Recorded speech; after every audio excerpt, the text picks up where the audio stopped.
පින්වත්නි මේ මල් පූජාවෙන් ලැබෙන ආනිසංස මොනවද? මේ මල් පූජාවේදී මල විතරක්මද මේ අපි පූජා කරන්නේ? පින්වත්නි මල විතරක් නෙමෙයි. අපිට ඕන එක වෙන වෙනම පූජා කරන්න පුළුවන්. හිතලා පූජා කරන්න පුළුවන්.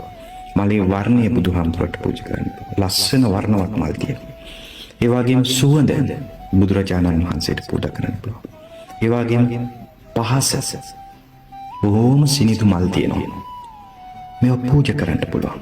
අපි නිකන් මල විතරක් තියලා මල් ආසනය උඩින් අත ගහනවා. එහෙම කරන්න එපා පින්වත්නි. ඔබ ඒ වටිනා කියන පින්කම දැනගෙන කරන්න. බුදුරජාණන් වහන්සේට මල් ටිකක් හදනවා ලස්සනට හදන්න. පුදුමාකාර ලස්සනට මල් රටා හදන්න පුළුවන්. ඒක හදලා පූජා කරන්න. ඔබේ හිතට දැනෙවි පුදුම සහනයක්. ඒ දිහා බලනකොට. ඒ වගේම වර්ණවත් මල් තියෙනවා. ඒව ලස්සනට තියන්න පුළුවන්.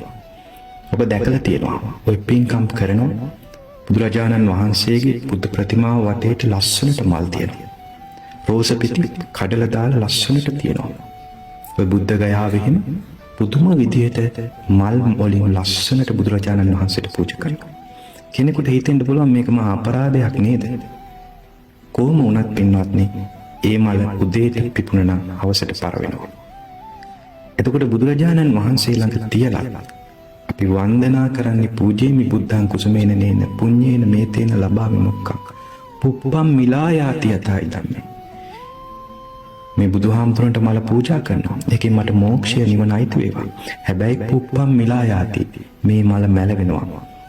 පුප්පම් මිලායාති යතයි ධම්මේ කායෝ තථායාති විනාශබ. ආන් ඒ වගේ මගේ කය විනාශයට යනවා. ඒ ධර්මතාවයත් අවබෝධ කරගන්න පුළුවන් වෙනවා. මේ මලට මොකක්ද වෙන්නේ කියන කාරණාව අපේ ජීවිත අවබෝධයට එක හේතුවක්. ඒක අවබෝධයෙන් කරන්නට ඕනේ. ඒක නිසා පින්වත්නි, ප්‍රඥාව ලැබෙන්න, නුවණ වැඩි වෙන්න ආනිසංස රසක් තියෙනවා මේ මල් පූජාවෙන්. ඔබ මල් පහන් පූජා කරනකොට බොහොම පිරිසිදුව, බොහොම ලස්සනට, බොහොම ශ්‍රද්ධාවෙන්ම බුදුහාමුදුරන්ට පූජා කරන්න.